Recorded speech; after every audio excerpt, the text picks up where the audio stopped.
Healing House presents the Pain into Power podcast with me, Miss Theo, where we turn pain into power and self-sabotage into self-love. Pain. It's part of the human experience. It's practically unavoidable. So what if we don't avoid it, but actually run toward it? And what if pain wasn't here to break us, but to awaken us? So follow along on Instagram at Healing House of Theo. That's HealingHouseofTheo. Or at the Pain into Power podcast on Spotify, YouTube, or wherever you may listen and watch podcasts. Like, subscribe, and join the community. Welcome, fam. Let's turn this pain into power. Welcome back, everybody, to this podcast where we turn pain into power and self-sabotage into self-love. Today, we have a really cool guest with us. I'm going to share a little bit about her bio. She is actually a host of her very own podcast called Well Done, later launching this spring. Actually, I think it's going to be around the same time this launches. So probably around the same time. So make sure you look out for it. Well Done. And an e-commerce marketing leader in the beauty industry. After struggling with a chronic inflammatory skin condition for many years, she is now building her own beauty and wellness brand to help others with similar skin issues. When she's not juggling her side hustles and corporate career, she mentors young women aspiring to work in beauty marketing and is also a mom to identical twin girls, Kaya and Ray. Everyone, please welcome the amazing Kat Vong. Welcome. Thank you. Thanks for having me. Yes, thank you so much for being here. Kat and I are very new friends, and we actually met, I think, less than a month ago, maybe a month ago, on this at a studio because she actually reached out to me to do her headshots for her podcast and for her new beauty and wellness brands. And when we started chatting, even though we were shooting like really quickly within the hour, we just got to know a little bit more each other, and we found out that we have a lot in common in terms of what we're doing in the wellness space. And yeah, and I was actually a guest on her show last week, I think, right? Well, yeah, it was Yeah. last week. My goodness, time flies.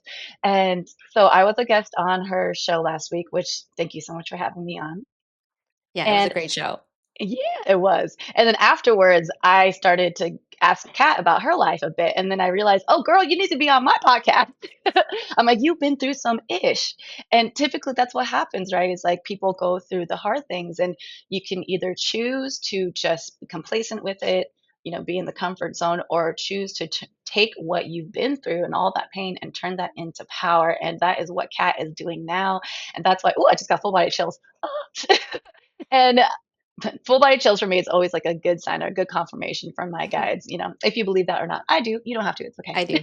Yes, but it's a beautiful confirmation. It's just showing me that this connection that we have is divine, and I'm so happy to have you here as a guest. So, Kat, for us, even myself, who actually don't know you that well yet, why don't you tell us a little bit about, I guess, who you were before you even, before you experienced the skin condition and whatnot. Like, who was Kat before all of that? Canada. And I moved to LA roughly now, how long has it been? 2012. It's been 13 years. And yeah, and I grew up in an immigrant family. My parents came from Vietnam and Laos. They fled Vietnam, or my mom fled Vietnam in the late 1970s. My dad came in early 80s from Laos. And so, I had that like upbringing of hard work ethic. My parents were both entrepreneurs in a sense because they owned a restaurant when I was growing up. They were always gone working around the clock. And, so I developed that work ethic too. But there was also a part of me that I always wanted to be like a business owner, but I kind of like put that probably on the back burner because it seemed like everyone else was kind of like doing the corporate thing. And so I pursued a corporate career and growing up. And so this is going to lead into more of like my journey, my healing journey. But growing up, I always had eczema. It was always super manageable. I got it, like on my hands, on the backs of my legs, and every time there was a flare up, the doctor would just give me some topical steroids to use. So it was no big deal and no problem for most of my life. When I moved to LA, though, I started noticing that my eczema was getting a little worse year after year. Again, not super like alarming, just I just noticed that I would get some flare-ups on my neck every now and then, or maybe, in places that never used to get it. And then in 2017, that was the year of my wedding. I was getting married and I was really stressed, like most people are when they're getting married and they're planning their Mhm. wedding. And I noticed that I was getting more rashes and it was leading up to my wedding. So it was kind of like, oh shoot, like I'm gonna have all of these rashes on my body when, I'm supposed to be getting married and having my pictures taken. Mhm. But what was crazy was that I also noticed this really weird lump like on the back of my head. And it was really hard. Like it felt really hard, but then around the lump it was weird and squishy. It was just like a weird Mhm. texture.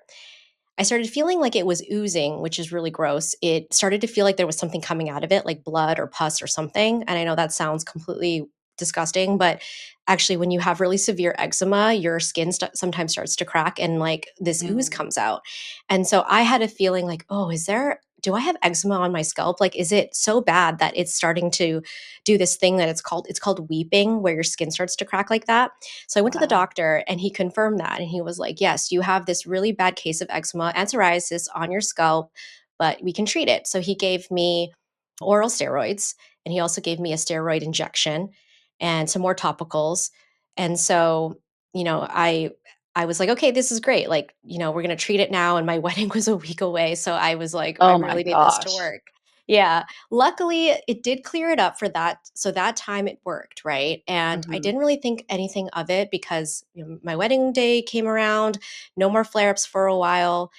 And then flash forward a few years, 2021, I remember it very, very clearly because it was a Friday in September and I was getting ready to go to a bachelorette party in Vegas. And so I was packing and I was like, why am I so itchy right now? Like I have these weird bumps kind of forming on my face, like on my neck, my arms. Like I just feel like, did I eat something wrong? Right. Mhm. And I didn't, when something like that happens, you're like, okay, it must be an allergic reaction to something. I'll pop some Claritin. Like I'll just, Right. take my allergy meds, be on my way. So that's what I did. Mhm. I took my allergy medication, jumped on the flight to Vegas. By the time I arrived, though, so it was about an hour flight. By the time I arrived, I thought maybe that those bumps would be gone, or at least I would feel better. I actually felt worse. Like I knew something was definitely off with my body. My face had Mhm. started to swell up a little bit. These bumps that had started happening were getting bigger and bigger, like on my face. And so I just had this sinking feeling. But I was in Vegas for my friend's bachelorette party. So I'm like, I'm just gonna stick it out. It's gonna be fine. Mhm. I'm just gonna Mhm. go out. It'll be fine. Later that night, I had like maybe 1 to 2 drinks because I was like, I'm not gonna go, I didn't know what was wrong with me and I also didn't wanna make it worse, but even having like 1 to 2 drinks made it worse. Like I could feel like my whole body was like on fire. I didn't know what to do. So I Oh went back to the gosh. hotel room early. Yeah, and I remember like thinking it must have been something I ate or something that triggered it. It'll go away in the morning. I just need to sleep this off. Maybe it's just like stress or something. Right. Next day comes around, still did not get better. It was worse, if anything. And so then I didn't end up going out to the festivities. Like my friends went out during that day or during the day, and I just kind of stayed back at the hotel room. And I was really just like racking my brain, like what happened to me? And so then the next day was the flight home, and I didn't look like myself. Like if I can paint you a picture, it was like my face had just doubled in size because it was so swollen. I could Oh. barely open my eyes. My Oh. eyelids were so swollen. And on top of the swelling were these just like big, just giant red welts that had started to ooze, like what I was describing on my scalp. It was starting to come Mhm. out like on my face, on my neck, on my arms. So much so that I was literally like going through TSA, like going through the airport. And when I checked in with the TSA agent, they asked me if I needed medical attention. Like she literally looked at me and was like, "Are you okay? Like what's going on here?" And Mm. I brushed it off because I think I'm one of those people too. I'm like, it's fine. Like Right. Right. I'm gonna go home, I'm gonna go to the doctor, he's gonna give me some medication, it'll be okay. Because Mhm. also in my head, I was like, I must have had just a weird allergic reaction, and I feel okay. I don't feel good, but I don't feel like it's crazy, like bad's gonna happen. I was Mhm. like, as long as I get home and I can go to the doctor and get my medication, like, I'll be fine. So I go Mhm. home, go to see the dermatologist. They they couldn't pinpoint exactly what it was either. Like, their thought was that I probably did have some kind of allergic reaction which set off or triggered my eczema. So, like, it started as an allergic reaction, but then my body went into overdrive and then made these other rashes appear and the eczema appear. And so they prescribed me again, I got a steroid shot. I got, a 3-week course of steroids, and I also got more topical steroids, right? And so because this had already happened in 2017 and it had worked then, I was like Mhm. I had hope. I was like, this is gonna be fine, right? I'm just gonna do Mhm. the medication and it'll all clear up." But then 2 weeks later, I'm, like, kind of toward the tail end of, like, the steroids, and I didn't look like I mean, I was getting a little bit better, but not to the point where you think, "Okay, it's, like, gonna be gone in a week." And so then as soon as the steroids were done, actually, it all started to creep back slowly, and it was all coming back, like, all the rashes that I had, the swelling, and so that was at that point where I started to question, like, are the steroids working? Like, what is it?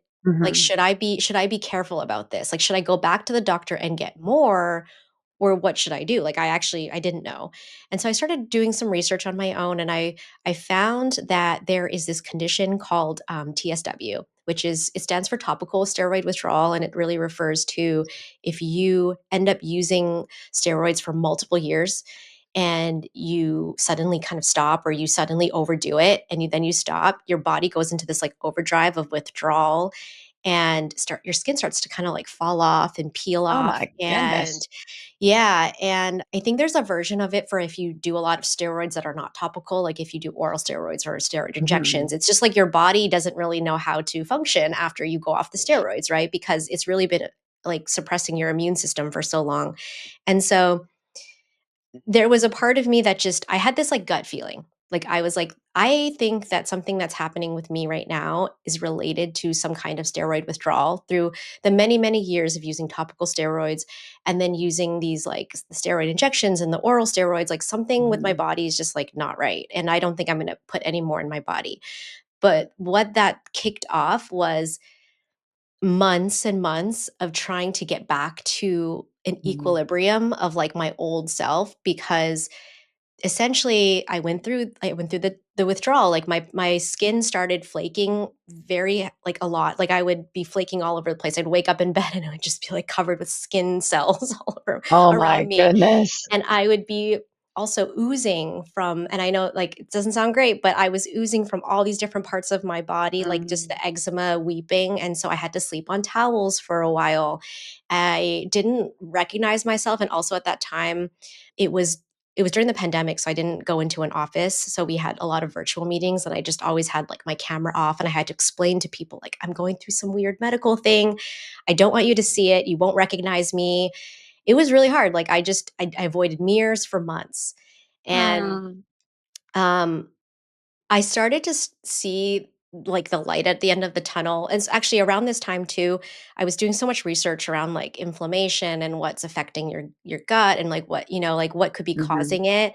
And a lot of, and I mean, it was all from the internet, but telling me that, you need to cut out certain foods that could be triggers. So I cut out dairy and gluten and eggs and all of these other sugar, anything that could be potentially that could be potentially causing it.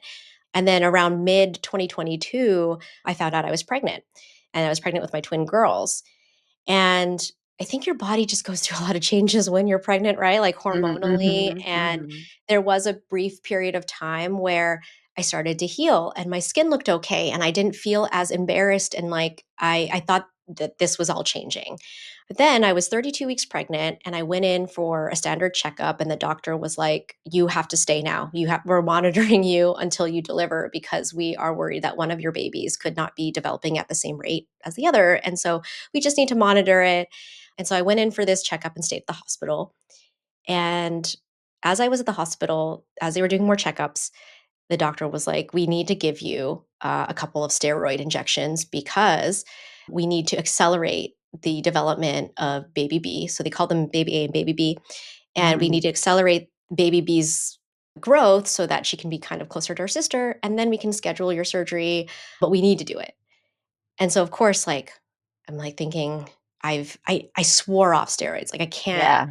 I can't do this again. And Mhm. I told my husband, like, stop me if I ever have this, like, if I ever want to do steroids again. But obviously, this is for my child. And so I did it. But I knew, like, there was just this knowing, when you just, that something's bad and you can't help it. And it was like, Mhm. I knew it was coming. And so they did the steroid injections, had my girls, and slowly but surely, it all came back. All of it. Oh my Like, it just goodness. even worse than before. Like, my face was all red, super sensitive, couldn't touch it, couldn't put anything on it, like, could barely shower for days, weeks, and I mean, long story short, it lasted for up until, I would say, like, March, April of last year, of 2024. Wow. Oh Yeah, my all the way from goodness. 2021. So it was a long time. The hormones and the Oh, lack of sleep, and yeah. there were times where I, like, couldn't even hold the girls to breastfeed because my Oh, skin was, like, so raw. It was just all over my chest and my neck, and if I had held sorry, I'm getting a little emotional, but, like, yeah. if I were to hold anything, like, against me, it would just feel so awful that I almost had to, like, keep them sometimes at, like, Mhm. arm's distance. And so, yeah, it was a pretty awful time. I around that same time when I came home, so the girls were in the NICU for a while. They were in because they were premature. They were um, born 6 weeks early. And Mhm. so around that same time, I think there was a part of me too that was like, I have to fix this. I can't be a new mom and like Mhm. trying to figure out how to take care of like my girls, but also, like going through this, like I need to fix it. And so I Yeah. started looking up like functional health practitioners who could maybe get to the root of like what's causing this. And I found Mhm. someone who she ran like a bunch of diagnostic tests, and she essentially told me that like my liver was so burdened with toxins that for whatever reason, it was almost like it all just compounded together. It was like my liver was burdened, and so none of like things that I was eating and like toxins that were going into my body were being processed properly. So we're Mhm. coming out in like other ways. They were coming out through my skin, but also it was like over years and years and years of potentially using steroids, like that didn't help, right? And so it was all just like a confluence of things that then exploded in that Mhm. 2021 timeframe, and it's taken me years to heal.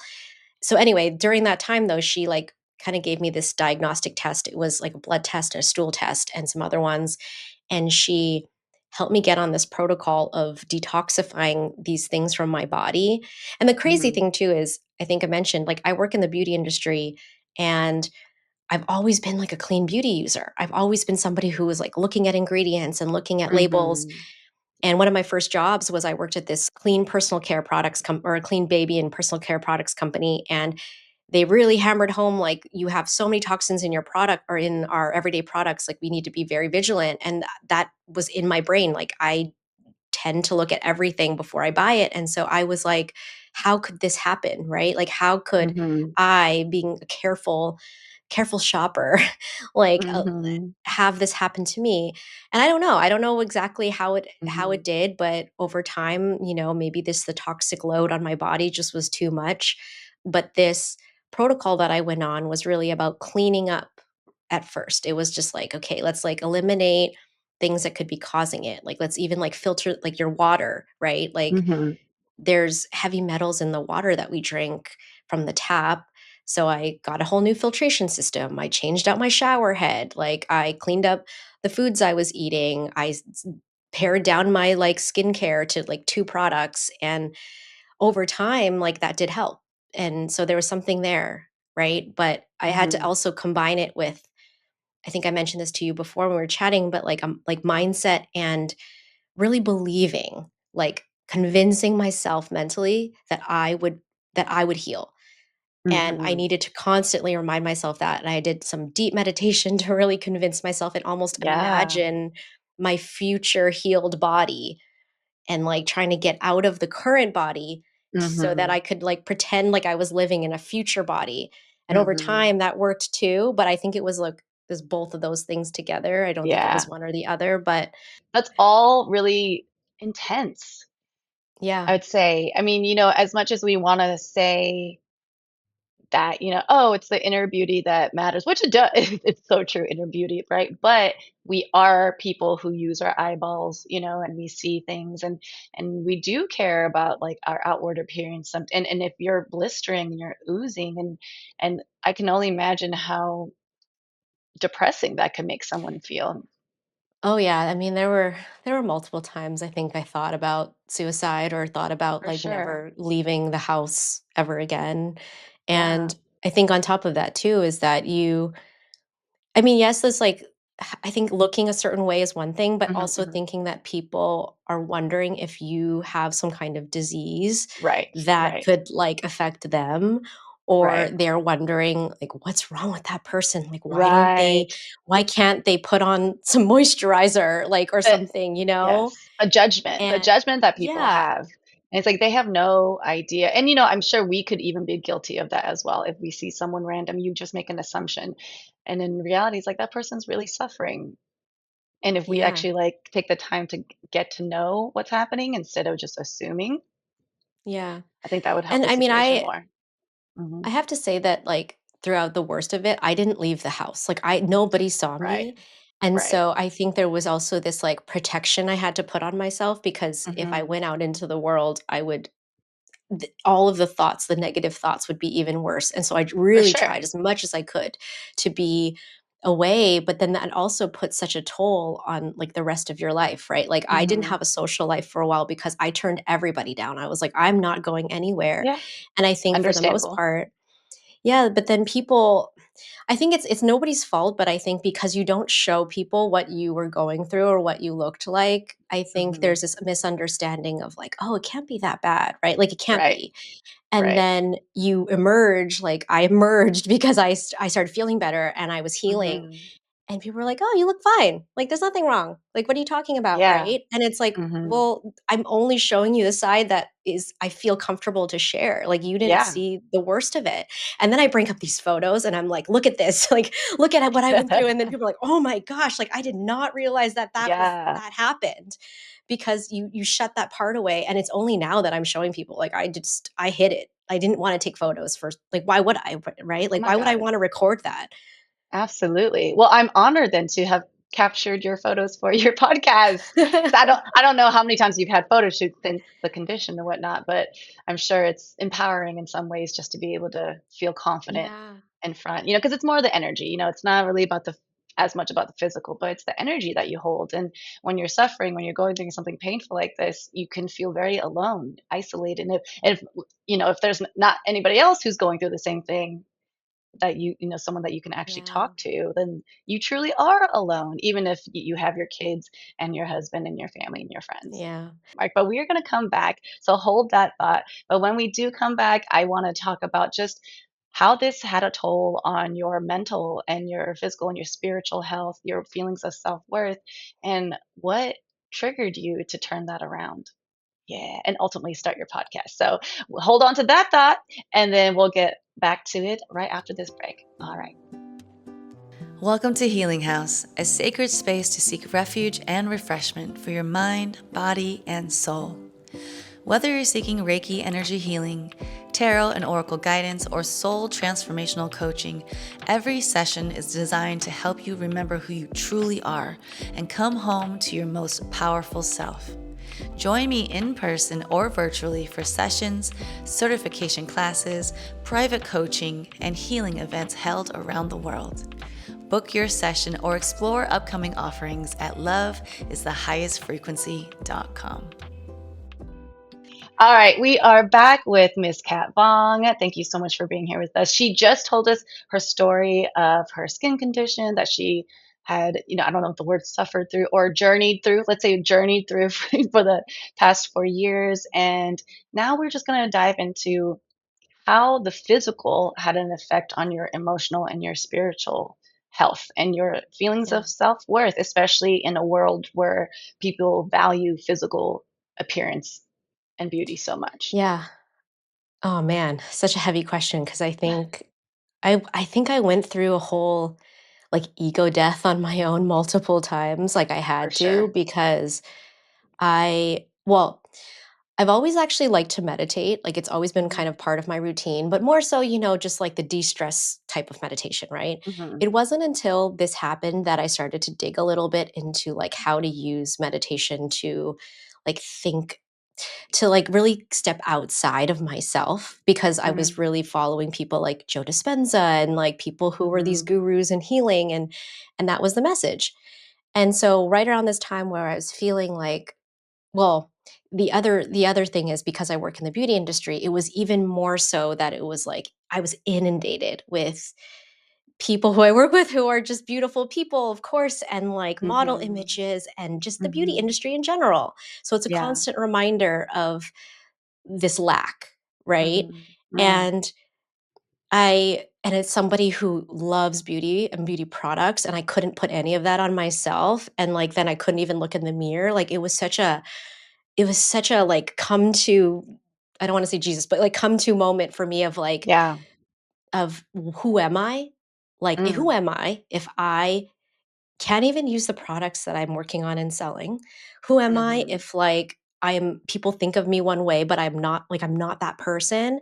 And so then that just like set off this journey of like really thinking about me as this whole other entity that was beyond my skin. It was beyond what I look like, beyond who I even like thought of myself as, like this person moving up the corporate ladder to work in, like the beauty industry. Like I had to like kind of almost like remove some of those pieces of like mhm, my identity in order to think of myself as like a new individual that is unrelated to a physical body. Like, I know that sounds weird, but it was like unrelated yep, to this like yep, yep, physical thing, that I'm just me. Like I'm just a being, and a being that is, it doesn't matter what my skin looks like. It doesn't matter. And it mhm, almost like, even though it didn't, it wasn't like I healed overnight. It wasn't like I just magically thought this and then it like, all went away, but it helped me accept, I think, the situation and the current state for like what it was, and it helped me like get through some of those like really dark times,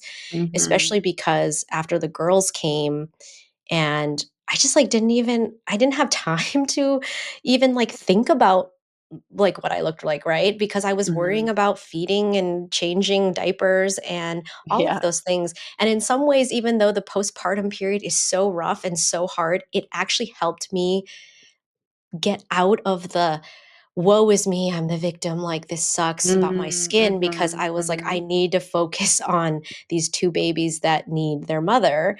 And so it's a kind of a weird thing, because I know there's, people go through like postpartum depression. And I think I did go through some form of that as mhm, well, because there was also a loss of identity. When you become a mother, you also lose the part of you that's like, you are just this free, yeah, young and free like individual. So there's a lot of identity shifts, I think, around that sure, time. But yeah, like self-worth is something that, I mean, I continue to work on, because once you kind of move, like this is the problem, right? Like once you kind of get over this hump of healing and you're like kind of back to, oh, I feel like myself again, and I feel like things, have shifted, but it's like I constantly remind myself that it's like, it doesn't matter, because it's not about what you look like. It's not about like your physical being. It's just about like feeling good and like mhm, holding on to that, right? mhm. Um, if that makes sense. It does. And you were talking about in the earlier segment about how you were using mindfulness as a way to basically trick your body into believing that it was already in a healthy, healed state. And Yeah. I just want to touch upon that a little bit because there is so much power in the mind. And they say like thoughts precede manifestation. So anything you're already thinking, energy wise that you're holding in your body or in your mind, your thoughts, your heart, your soul, that is what is going to manifest. So if you're thinking, I'm never going to heal, I'm never going to heal, I'm never going to heal, then your body is like, okay, you're never going to heal. Right. Right. And so I just really want to highlight that because it's so powerful to be able to, when you're going through such a intense situation and it's completely, I mean, understandably how knowing sorry blah, blah, it is so difficult to stay positive, but if you can remove yourself from the situation and look at your situation as an observer, Mhm. and be able to pull in those tools like being more mindful, and it's not about being toxic positive, it's about aligning your frequency want to manifest. High frequency, So we have to align ourselves to believe that we are worthy, first of all, of that healing, capable of receiving that healing. And once we allow that door to open, then that healing can actually come into our minds, bodies, and souls and spirits. I hope that makes Yep. sense. But I just wanted to Yep. really touch upon that because it's so incredibly powerful. And I love that you just instinctively and intuitively like tapped into that. Yeah, no, it didn't come right away. I think it was all Hmm. just like a learning. I started doing longer and longer meditations. I started feeling a little bit better. I was Hmm. listening to, like I mentioned, like Joe Dispenza and kind of thinking about, well, if there's other people in this world who have somehow miraculously healed from things, and those are kind of like Hmm. inexplicable events, right? Like there's just no science. I mean, there are Yeah. there's science, but it's like there's all these events that are happening that like common sense would say, "Oh, that seems Yep. unlikely." It's like, no, Yeah. well, that means there's a possibility that Yes. something in this is true, and I Yes. have the power within me to manipulate the like, something It's so in my true. body. It's so true though. I love living in the world of illogical, unconventional things because it's so true. I had someone tell me once, a very close family member sit me to the side. I'll tell you, majority of people in my life I think I'm crazy, but I'm like, you just wait. But someone was worried about me because they thought I was so delusioned and they're like, Theo, magic doesn't exist. And my reaction was like, I'm so sorry that you don't believe magic exists. Because to me, I'm like, that means that your life is limited, Yeah. that you're limiting yourself by not believing in this unseen power. And really, we are the unseen power. Oh my God, I'm getting full chills. Okay. We are the unseen power. And we truly have the power to heal ourselves from the inside out. And that is why I wanted to start this podcast. And so tell us a little bit about why you wanted to start Well Done. What led you to creating Well Done, the Oh, podcast? well, I actually started thinking about the my experience working in the beauty industry and not being able to find something that I felt I could Mm, trust, right, on my body and on my skin. So that's where it started because mm, mm, mm. I have so many products and I was looking at the ingredients and I was like, well, this is technically clean. I'm going to use air quotes clean because it doesn't Yeah. have some of the dirty things that other products do. But there's some irritants in here. There's things that are, known allergens. And if I put this on my skin, it's gonna make it worse. Yeah. Um, so it started there where I was like, why doesn't this exist? And why are people not speaking to people who have these skin conditions, right? Like inclusivity, I think, is super important in beauty, but it should also mean inclusive of people with different skin types, whether Hmm. that's acne or eczema, psoriasis, or rosacea. Like there's so many different types of skin conditions, and we should all be able to use products that, are good for our skin. And so Yeah. that's where it started, where I was like, okay, so I would like to think about potentially creating some brand that is really for this person who has Mm, hyper active skin or hypersensitive skin, I want to say. But then I was like, but that's not enough. Like, I was like, because my healing was not about products, it was not about the mm, topical solutions, it was the inside out approach. And mhm. so I was like, so while this part of the industry is missing, there's also this other aspect to it about living well and about embracing holistic practices and knowing yourself and knowing your body. And I was like, Yeah. who else thinks like this? And I started having conversations with people like you and just kind of like writing down my thoughts. And I was like, I really want to talk about this topic. Like, who's going to talk about it with me? And so Mhm. that's where Well Done came from, because the podcast that I'm going to be launching in this later this spring is really about real stories around wellness, but it's also about the people who have taken their stories and developed brands with missions that are really about more than the products that they sell. It's really Mhm. about the intention of living well that's rooted in the physical products that they're creating, right? Because Right. again, like it's not about the physical products, it's about this whole system of living that Mhm. eventually makes you feel better. And so Yeah. that's where the podcast came from, is this kind of marriage of the product itself and then the wanting to talk about it, wanting to talk Yes. about people who care about living well and wellness in general. Yes, I love that because, I just wanna kind of talk about anybody who's listening right now who might be going through a really tough time in their lives. And sometimes the things that, because I've hit rock bottom multiple times. I'm a fan of rock bottom because I believe that that's where I find my deep, like truest light is in the deepest dark. And that's actually where I found the inspiration to create a lot of the, brands and products and services that I offer. And so if you're going through something hard right now, sometimes it is an invitation or an opportunity from the universe to learn from that and to maybe create something out of that and ultimately turn that pain into power. I know I said that over and over again, but that is truly what changes the world. It's taking the pain that we've experienced, and guess what? We're not alone because so many other people are probably experiencing it and also feeling alone, probably. And so, you creating this podcast, oh, I'm getting chills again. You creating this podcast is creating this beautiful space for other people to feel seen and heard and to gain some useful information. So, I just want Yeah. to commend you for that because it's, first of all, anyone who's gone through their healing journey and has gotten through the other side knows how hard it is. And you have 2 twins, okay? So that's like on top of that. And so I just wanna commend anybody who has gone through the healing process and who's been able to have the courage to go through it.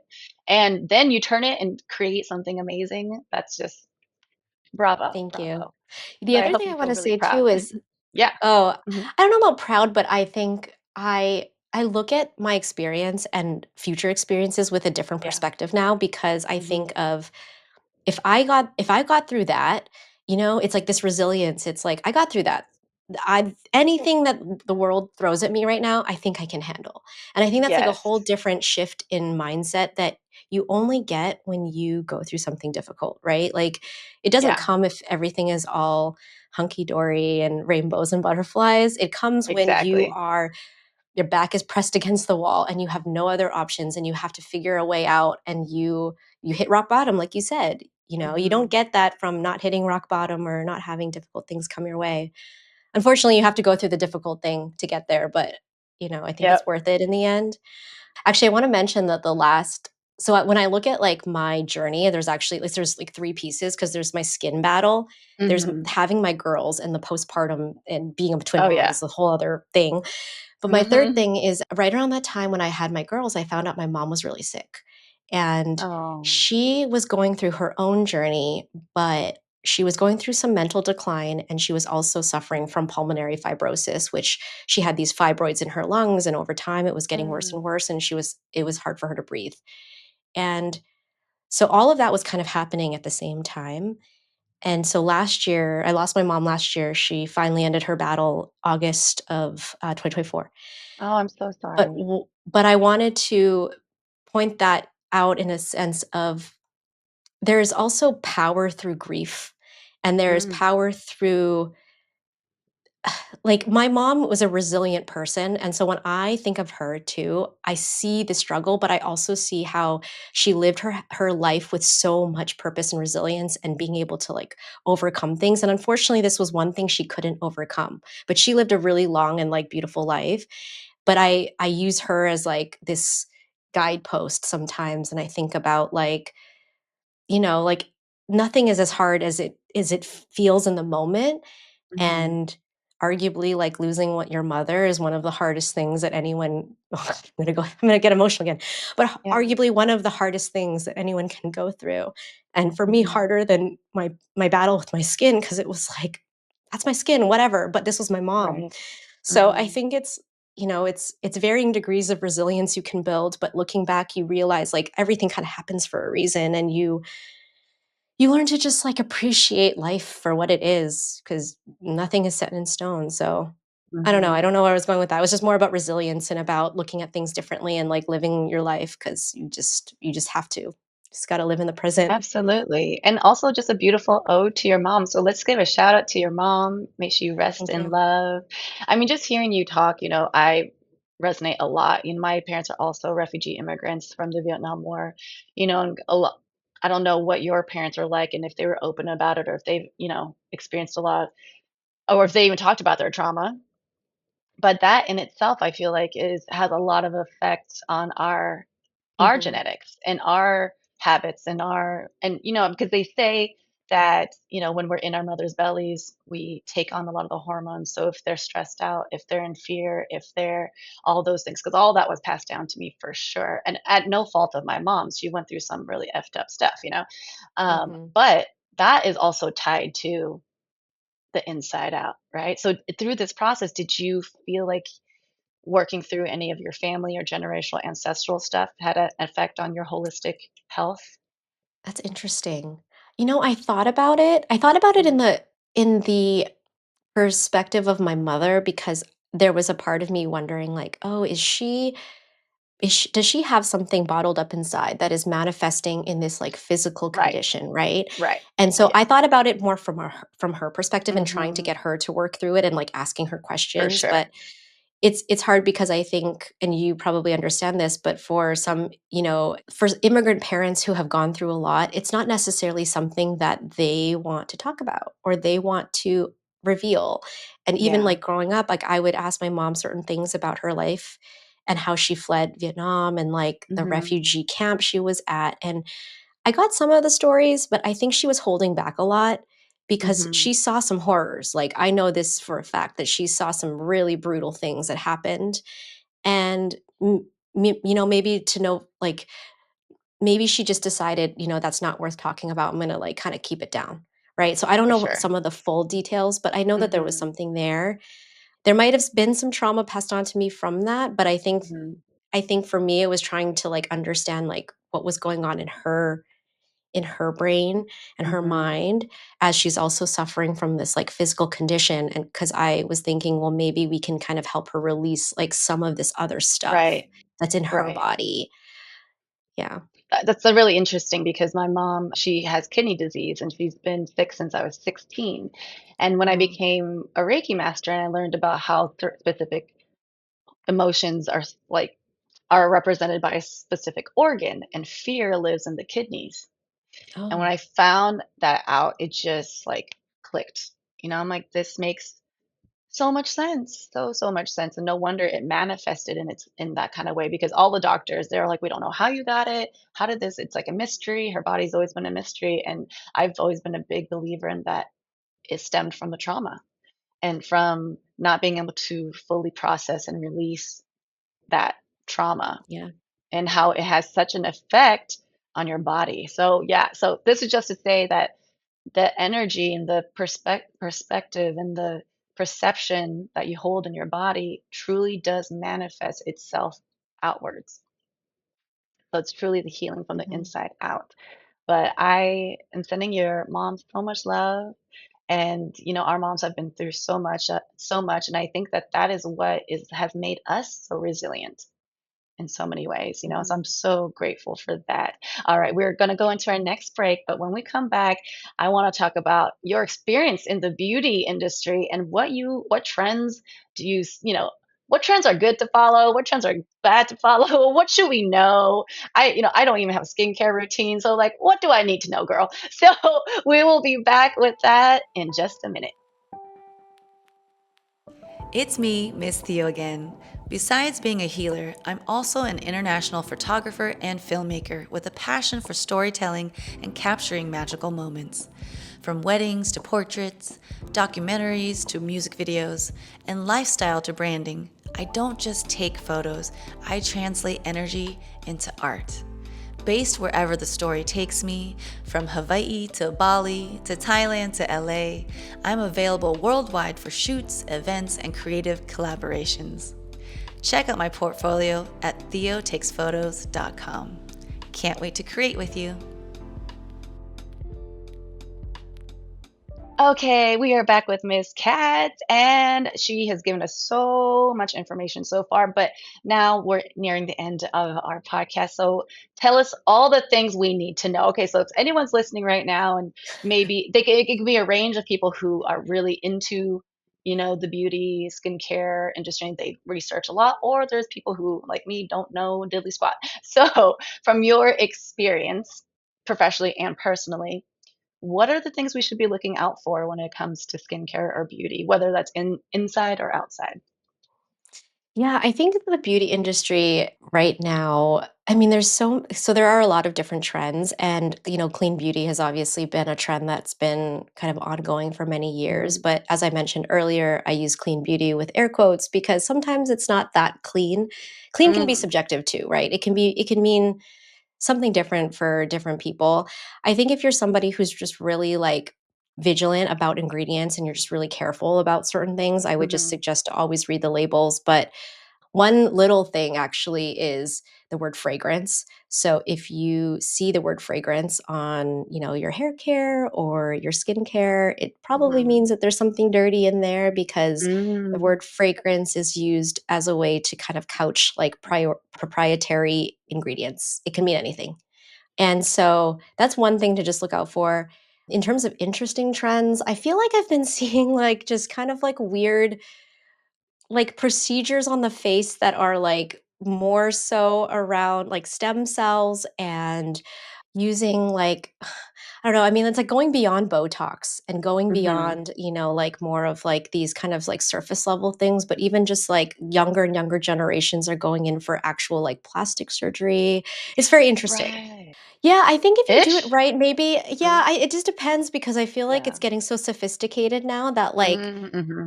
I think that there are definitely ways to look still, like, really good, but I just find it Yeah. interesting that it's kind of hitting, like, a younger and younger audience. Yeah, yeah. And I actually work more in, like, digital and the e-com space, and Mhm. the trends that are kind of happening there are really around, like, AI and AR and using, like, Mm.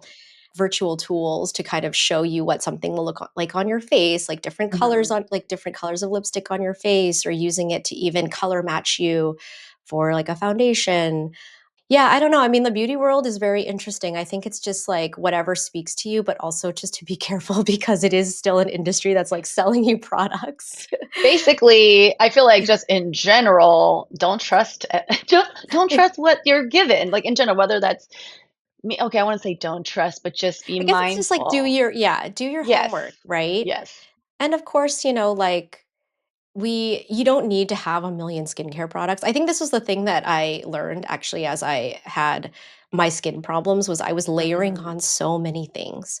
I was trying to Ah. have this I had this like 10, 12 skincare routine and probably made the situation worse. Like once I pared down to 1 to 2 things, like my skin started looking better because your skin Mm. needs to also it's got the ability to heal on its own. It doesn't need Mm. like a million things, right? You just kind of need like to moisturize and you need like Yeah. something to keep the moisture in and to make sure your so that your skin barrier doesn't get destroyed. So it's really just like keeping it to the basics. And that's probably why your skin looks so good because you said you don't really have a skincare routine. So your skin looks amazing. That's why. Well, thank you, thank you. It's like soap or whatever soap I have, which is terrible.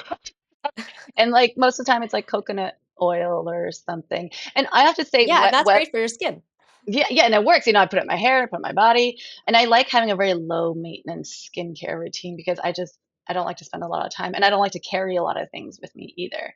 But I'll have to say, I'm very grateful and lucky in the fact that like my skin is fairly easy to take care of. But I'm not saying I didn't have skin issues before, but I'll say that I think Reiki was a really big factor in why my skin is looking I don't know, whatever this is, but I do get comments about it all the time or people thinking that I'm 25.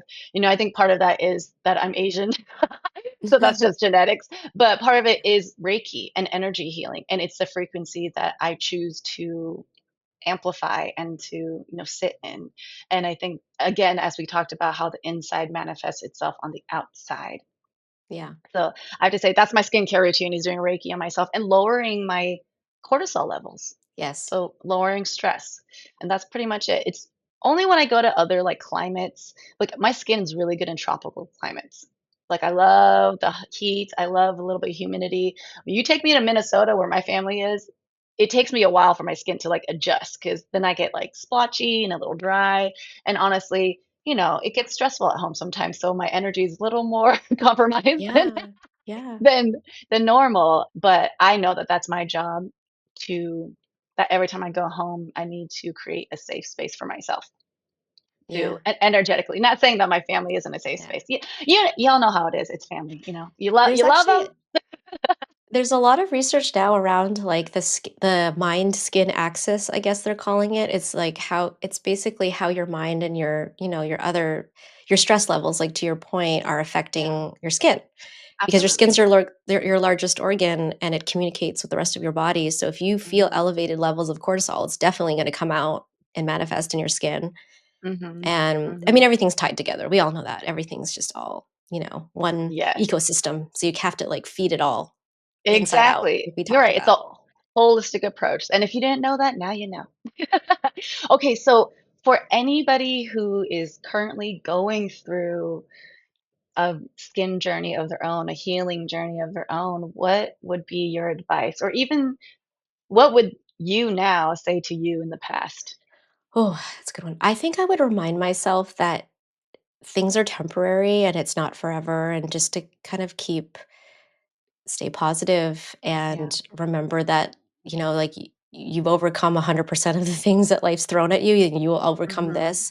I know it's hard to say when you're in the moment though, like it is hard, Yeah. right? Because you're like, you're looking in the mirror and you're like, I look like this and I want to look like that. Like, how is that going to Yeah. happen? But yeah, it's just a reminder that everything is temporary and we have to just like embrace what we have right now, and that there's good things even if in the midst of the bad, like to focus on the good things.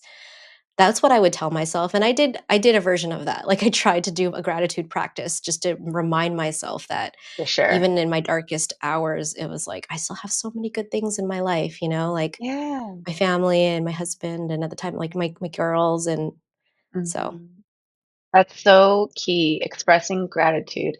Anytime you're feeling low vibrational or just not good, gratitude is the one thing that really helps you get there. Even if you're writing or saying your gratitude and you don't feel it, yeah, because you're kind of, you're like, I don't know if this is working, but it's okay. Do it anyways because it's about getting into the practice of it. And the more you do it, it eventually just becomes a part of you. And I know we had talked about that a bit about how the Reiki precepts changed my life. Like there are Mhm. these precepts that I said every single day as mantras and affirmations for 6 months, every single day. And it completely changed my life.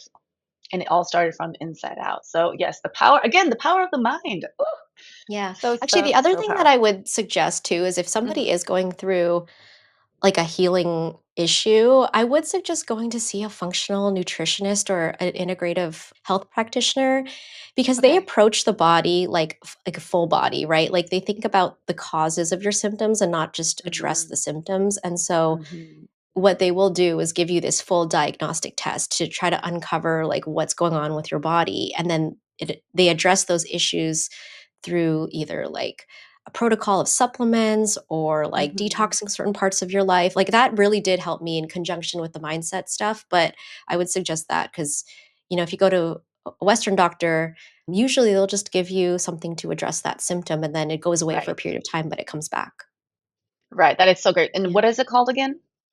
Oh, so they I always laugh about this because you see different acronyms everywhere, but Yeah. like a functional nutritionist or a functional diagnostic practitioner or integrative health practitioner. I think they're all Got it. roughly like the same thing, but if you Google it, you'll find it. You'll find people who specialize in diving into the root cause and like helping you Got figure it. out what's the cause of your health problem. Yes, and the cause can be surprising sometimes. It could be something that Mhm. you probably didn't even think about or know about, and it could be so much deeper than just so much more than skin deep.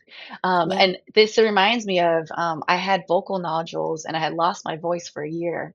And as a singer and for a person who just vocalizes very loudly in general, it was really hard for me. And I had visited about 3 or 4 doctors, a couple of ear, nose, throat doctors, all these Western doctors. Nothing. They kept on saying, "You gotta get surgery, you gotta get surgery." And I'm like, "I don't want surgery," because as a singer, that's the last thing that you want because it could potentially change the sound of your voice. So I finally was like, let me try acupuncture. And what I loved is that before we even began, the first thing he did, he sat me down and he just said, "What's going on in your life right now?" Mhm. And I was like, "Okay, I know this is gonna be good." I know this because I was like, "Oh wow, I've never had a doctor, healer, or anybody ask me that." And that was what he was treating, was the deeper inside problem that was Mhm. manifesting these vocal nodules in the first place. And along with acupuncture and the herbs, and, just mindfulness. That's what healed my vocal nodules. So I just, yes, big believer in going and exploring and finding what works for you. It can be a mix of Western, Eastern, spiritual, whatever that is, but go and find what works for you. It's different for every single person. Hmm. Yeah. Yeah. Okay, awesome. Well, we are near the end, my dears. So, is there anything else, any last words for anyone who's listening right now? No, I mean, I think going through a healing journey that lasts for a long time, I think the only thing I'll say is that I guess I already said this, but it's nothing lasts forever. Yeah. And you have to be able to envision a life without whatever it is you're dealing with so that you can get there, right? If you don't envision it, Hmm. it's kind of like what you said earlier. If you just keep thinking you're stuck, stuck, stuck, you're going to be Yeah. stuck. Yeah. So, it's just to envision it the way you want it. Get yourself out of the current like that current state of, I'm stuck here. I'm in a rut. Y- Yes. You got to believe it to be it. Yes. Oh, yeah, Yes. that's a good one. It's not that you will what's you won't believe it when you see it, you'll see it when you See it when believe you it. believe it. Yeah. Yeah. I love that you say that because I do that all the time. I twist it around. I'm like, no, it's actually the other way Yeah. around. Yes, it's so true. Okay. How can people get in contact with you or follow you? Tell us about your podcast. How can people work with you? Sure, yeah. So my podcast is Well Done. It's currently up. It's just the trailer right now, but if you tune back in and probably launching end of March, late or early April. But you can follow the podcast on Instagram at the Well Done Pod, or you can follow me at I am Kat Vong. And if you want to work with me more from just like an ecom and beauty perspective, you can just DM me on Instagram and we can chat. Beautiful. Awesome. Thank you so much, Kat. This was so awesome to have our hangout all recorded on Yeah, on here. And thank you I so much know for because we being could a just talk guest. about this like I know, I at know. over coffee. Exactly, because again, we are like new friends, so we'll probably hop off of this and chat a little bit more. But thank you so much, you guys. Make sure to follow Kat and tune into also my episode on Well Done with her, and save both of our episodes and share it with anybody that you think may benefit from this episode. All right, so please continue to love yourself, love each other, have the courage to turn that pain into power, self sabotage into self love, and we'll see you next time. Happy healing. Aloha. Thank you. Hey, love. Thank you so much for tuning into the Pain into Power podcast. If this episode spoke to your soul, please take a moment to rate, review, and share it with someone who might need this message today. You can connect with me on Instagram at Healing House of Theo or visit loveisthehighestfrequency.com to learn more about how we can potentially work together on all levels: energy healing, speaking engagements, tarot divination, empowered photo shoots, soul transformational coaching, visual storytelling, music, and so much more. For podcast business inquiries or to sponsor an episode, please email me at thepainintopowerpodcast@gmail.com. Remember, love is the highest frequency, and pain isn't where your story ends, it's where your awakening begins. Until next time, keep turning your pain into power and self-sabotage into self-love.